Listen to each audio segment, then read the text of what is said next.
우리 한번 옆 사람에게 또 앞뒤 사람에게 한번 이렇게 인사할까요? 참 대단하십니다 라고 이렇게 한번 인사할까요?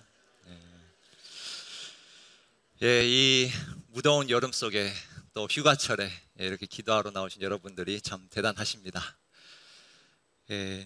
여기 모이신 분들은 아마 이렇게 일주일에 한 번, 적어도 일주일에 한 번 기도를 하실 것이고, 또 대부분의 여러분들은 각 초소에서 매일매일 기도를 하고 계실 겁니다. 사실 따지고 보면 우리의 기도 횟수가 참으로 많은 것 같습니다.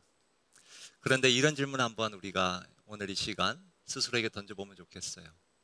과연 나는 올바로 기도하고 있을까? 나는 과연 성경적으로 올바로 기도하고 있을까? 오늘 우리가 읽은 이 본문은 바로 올바른 기도를 우리에게 가르쳐 주고 있습니다. 저는 이 마태복음 21장 12절 22절을 통해서 바로 올바른 기도에 대해서 이 시간 나누고 싶습니다. 오늘 본문은 크게 세 가지의 사건으로 구성되어 있습니다. 첫 번째 사건이 바로 12절, 13절에 있는데요. 우리가 너무나도 잘 아는 성전 정화라고 부르는 사건입니다. 12절에 우리가 읽은 것처럼 예수님께서는 거기에 있는 사람들, 장사하는 사람들, 돈을 바꿔주는 사람들을 아주 과격하게 내쫓으십니다. 왜 이토록 과격하게 내쫓으셨을까요? 도대체 이 행동을 통해서 무엇을 예수님은 말씀하고 싶으셨을까요? 그 해답이 13절에 있습니다. 그들에게 이르시되 기록된 바 내 집은 무엇을 하는 집이라? 기도하는 집이라. 일컬음을 받으리라 하였거늘. 예수님이 이토록 이들을 과격하게 내쫓으신 이유는 이 성전이, 하나님의 성전이 성전으로서의 기능을 제대로 감당하고 있지 못했기 때문입니다. 그 기능이 바로 기도예요. 기도. 하나님의 성전이 기도하는 집으로 바로 서지 못했기 때문에 지금 예수님은 이 성전을 정화하신 것입니다. 13절 한번 다시 보겠습니다. 그들에게 이르시되 기록된 바 내 집은 기도하는 집이라 일컬음을 받으리라 하였거늘 너희는 강도의 소굴을 만드는도다 하시니라. 기도하는 집이 되어야 하는 그 성전이 도리어 강도의 소굴이 되었다고 예수님은 평가하고 계신 겁니다. 그들이 그 안에서 장사만 했을 뿐인데 왜 강도의 소굴인가? 그 이유는 이들의 장사가 결코 정당한 장사가 아니었기 때문입니다. 이들은 서로에게 바가지를 씌우며 사실은 서로를 속이며 부당한 이익을 챙기고 있었습니다. 그래서 강도의 소굴이라고 표현하십니다. 자, 그런데 더 중요한 사실은 바로 기도하는 집이 되어야 할 그 성전이 이렇게 됐다는 거예요. 기도하는 집이 되어야 하는 이 성전이 그 기능을 잃은 채 전락했다는 말씀을 하고 계신 거예요. 수년 전에 제가 전도사로 이곳에서 사역하고 있을 때 외부로부터 전화가 하나 들어왔습니다. 그래서 응대한 적이 있는데 전화의 용건은 간단했습니다. 여기 여한교회 새벽기도 시간과 장소를 물어보는 전화였어요. 그래서 제가 아주 친절하게 저희 교회는 성도님들이 각 초소에서 개인 기도를 또 큐티를 하시며 또 그렇게 하기 때문에 새벽 기도가 교회 안에서는 없습니다. 그렇게 설명드렸더니 그분도 아주 친절하게 영안교회를 위해서 제가 많이 기도하겠습니다. 이렇게 대답을 해주시더라고요. 그 친절한 말투였지만 그 짧은 말 속에는 참 많은 것이 담겨져 있었습니다. 우리 교회를 아주 치근히 여기는 또 불쌍히 여기는 마음이 있었고요. 새벽 기도를 안 하니 이 교회는 기도하는 집이 아니구나라는 좀 판단을 하셨던 것 같습니다. 여러분, 그런데 우리가 새벽 기도를 안 한다고 해서 기도하는 집이 아닐까요?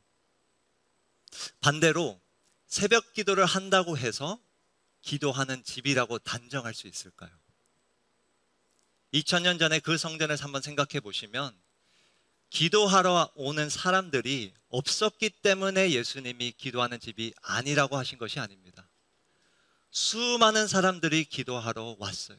꾸준히 왔어요. 그럼에도 불구하고 예수님은 그 성전을 향해 기도하는 집이 아니라고 평가하셨습니다. 왜 그러셨을까요? 그것은 그들이 올바로 기도하지 않았기 때문입니다. 여러분, 기도의 자리를 많이 만들고 그 자리를 지킨다고 해서 기도하는 집이 저절로 되는 것은 아닙니다. 저희 역시도 올바로 기도해야, 성경에서 예수님께서 말씀하시는 방식대로 기도해야 기도하는 집이 될 수 있습니다. 자, 그렇다면 어떻게 기도해야 우리가 기도하는 집이 될 수 있을까요? 어떤 것이 올바른 기도일까요? 그 해답이 오늘 남은 본문을 통해서 두 가지 사건을 통해 드러납니다. 근데 먼저 우리가 세 번째 사건부터 18절부터 한번 보면서 살펴보도록 하겠습니다. 18절부터 한번 보시면 예수님께서 성전을 종화하신 후 밖으로 나가십니다. 성 밖으로 나가세요. 그리고 그 다음 날, 아마 다음 날인 것 같은데 다시 성 안으로 들어오십니다. 그런데 시장하셨어요.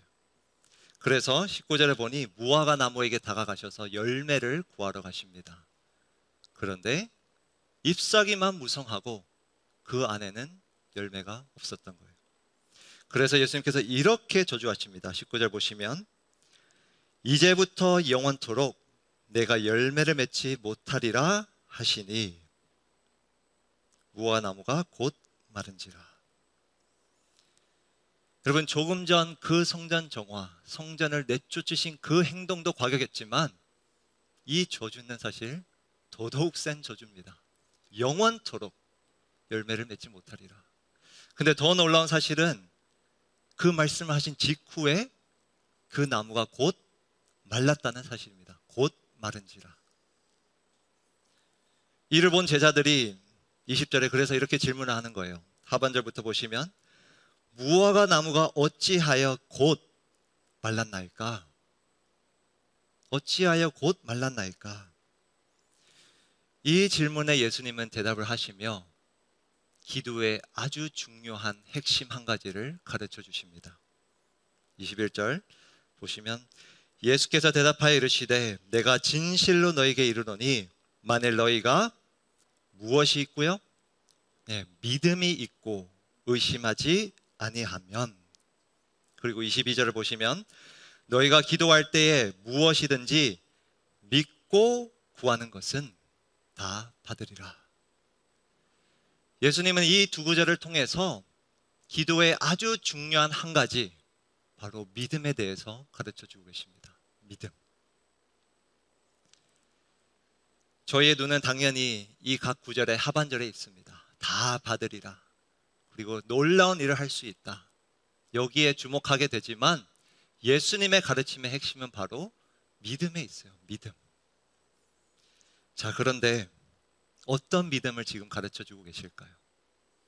그저 주여 믿습니다 라는 어떤 맹신을 말씀하시는 걸까요? 도대체 무엇을, 누구를 믿는 믿음을 예수님은 지금 말씀하고 계실까요? 그 해답이 바로 오늘 본문 가운데 있는 그 사건, 두 번째 사건의 해답이 있습니다. 14절 보겠습니다. 맹인과 저는 자들이 성전에서 예수께 나오매 고쳐주시니. 여러분, 이 장면은 우리가 마태복음에서 수없이 많이 본 치유 기사 중에 하나입니다. 맹인과 저는 자들을 예수님이 고쳐주셨어요. 그런데 이 사건이 놀라운 이유는, 좀 특이한 이유는 지금까지 예수님이 행하신 모든 치유는 예루살렘에 오시기 전까지 행하셨던 거예요. 달리 말하면 예루살렘 밖에서 행하셨던 치유예요. 그런데 유일하게 이곳에서, 이 본문에서 예수님이 예루살렘 안에서 치유를 하십니다. 그리고 17절까지 자세히 한번 읽어보시면 다른 치유 기사와는 다르게 이 본문은 어떻게 치유해 주셨는가를 전혀 말씀하지 않으셨어요. 그저 고치셨다 한마디예요. 그리고 이 치유에 대한 반응을 마태는 아주 자세히 기록해 주고 있습니다.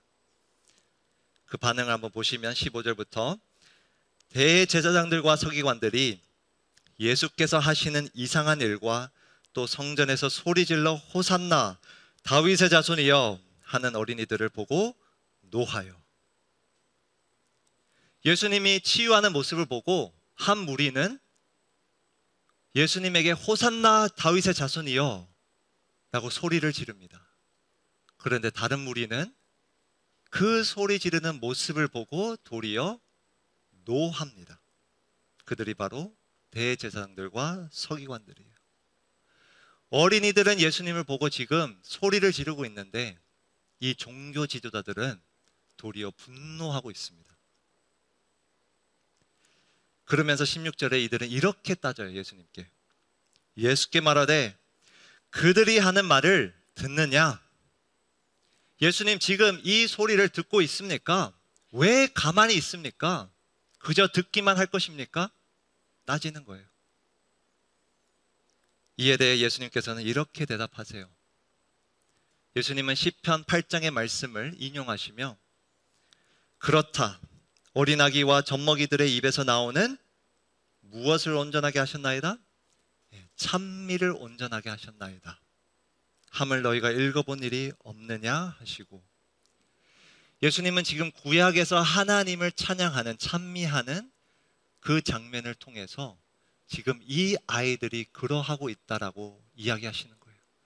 그들의 소리 지름이 그냥 소리를 지르는 것이 아니라 마땅한 찬양임을, 그리고 올바른 고백임을 예수님은 지금 말씀하고 계신 거예요.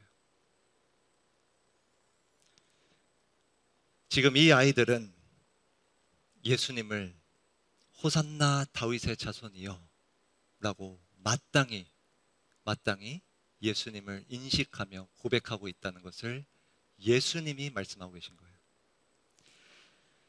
여러분, 오늘 이 본문에서 여러분들이 오늘 큐티하시면서 이런 질문 하셨는지 모르겠어요.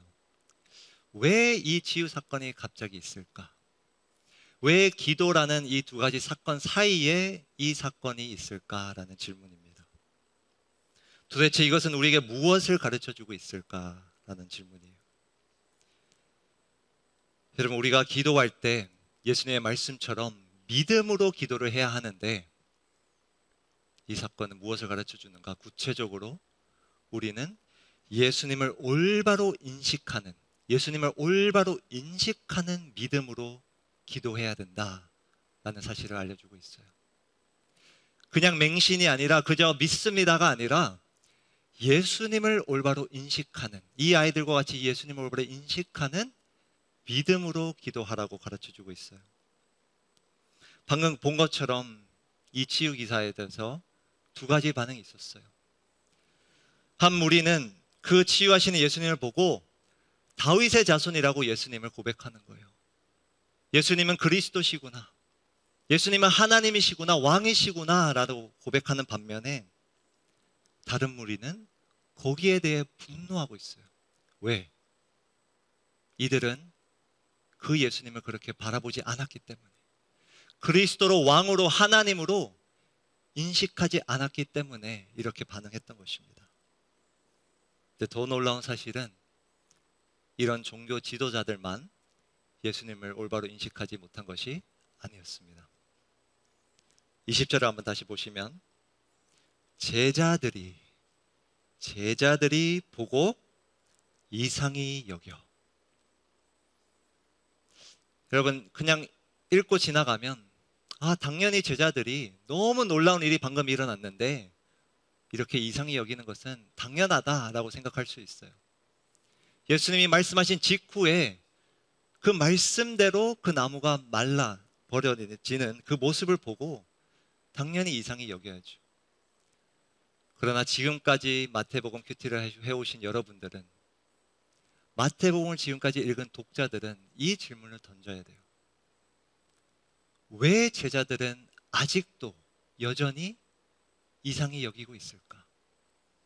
여러분, 한번 생각해 보십시오. 제자들이 지금까지 목도한 이적이, 놀라운 이적들이 얼마나 많았나요?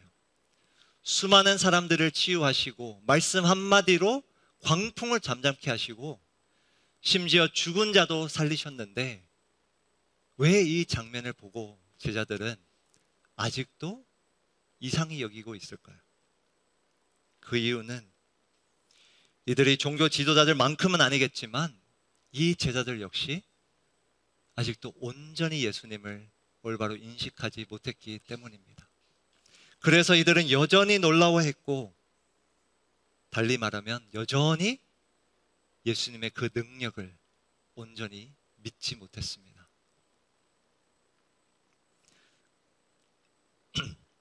그래서 예수님은 이 제자들에게 믿음을 가르쳐 주신 거예요. 믿음의 기도.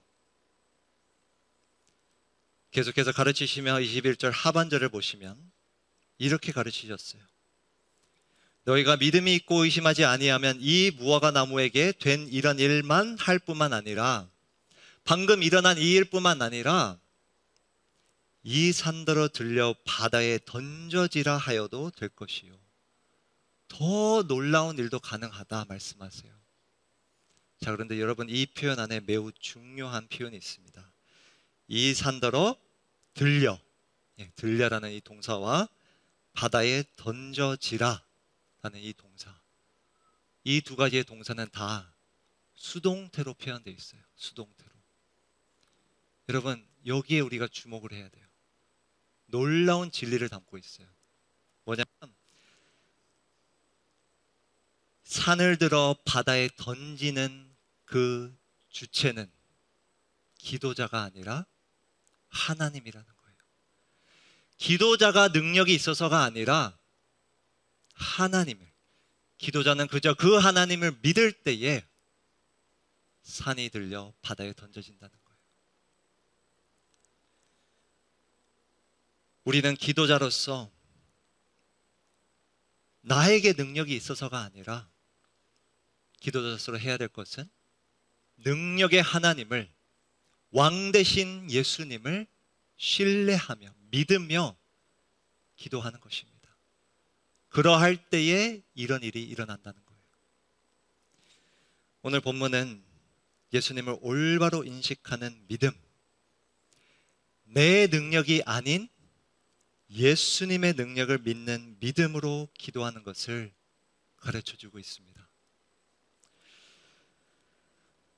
여러분들이 기도해 주신 덕분에 정확히 열흘 전에 저희 청년부 여름 수련회가 무사히 잘 마쳤습니다. 금토일 2박 3일 동안 저희가 이번에 좀 캠핑이라는 어떤 테마를 가지고 정말 잘 교제하고 무사히 돌아왔습니다. 그런데 아시다시피 수련회 직전에 저희 청년들은 매우 큰 어려움을 겪었습니다. 사랑하는 지체를 정말 하루아침에 떠나보내며, 참 청년들이 저에게 직접적으로 그런 표현들을 많이 하진 않았지만 우리 청년들이 이런 의문을 갖고 있다라는 이야기를 목자나 다른 리더들 통해서 많이 듣게 되었어요. 우리가 이토록 간절히 기도했는데 왜 하나님은 응답해 주시지 않았나? 우리가 그렇게 모여서 눈물로 기도를 했는데 왜 하나님은 응답해 주시지 않았나? 그리고 왜 하나님의 자녀에게 이런 일이 일어나는가? 이런 의문들이 우리 청년들 마음속에 가득했습니다. 왜 안 그렇겠어요? 어떻게 보면 하나님은 어떻게 보면 우리의 그 간절한 기도를 응답하시지 않았다라고 볼 수 있습니다. 그러나 수주 동안 저희 청년부를 제가 지켜보며 저는 하나님은 여전히 살아계심을, 여전히 역사하고 계심을, 여전히 그 산을 들어 바다에 던지시는 분임을 저는 목도하고 있습니다. 너무나도 그 큰 아픔 속에서 저는 사실 그랬어요. 사역자로서 수련회를 할 수 있을까? 그런데 도리어 저희 청년들이, 리더들이 목사님 이럴 때야말로 더 모여야 할 것 같아요. 함께 아파하고 함께 기도하고 함께 교제하고 그렇게 서로 위로해야 될 것 같아요. 이야기했어요. 그 어느 때보다도 이 청년들이 공동체를 더 사랑하고 서로 연합하는 모습을 보며 저는 하나님의 일하심을, 예수님의 이름으로 기도하는 그 능력을 지금 보고 있습니다. 사랑하는 성도 여러분, 비록 우리가 간구한 그 구체적인 내용이 응답되지 않았다 하더라도 하나님은 더 놀라운 것으로 응답하고 계신 줄 믿습니다. 기도는 내 정성과 내 노력으로 무언가를 얻어내는 그런 수단에 불과한 것이 아닙니다. 내가 열심히 기도하면 산이 바다에 던져지는 그 응답을 받는 것이 다가 아닙니다. 우리가 오늘 말씀대로 예수님을 올바로 인식하는 믿음으로 기도한다면 기도하면 기도할수록 우리의 눈은 그 산이 아니라 산을 들어 바다에 던지시는 하나님에 주목하게 될 줄 믿습니다. 그리고 이 아이들과 같이 능력의 이름 예수를, 그 이름을 찬양하게 될 줄 믿습니다. 오늘 이 말씀의 가르침에 따라 기도함으로 역사하시는 하나님을 바라보고 기도의 집이라 칭찬받는 우리 영안교회가 되길 주님의 이름으로 축복합니다.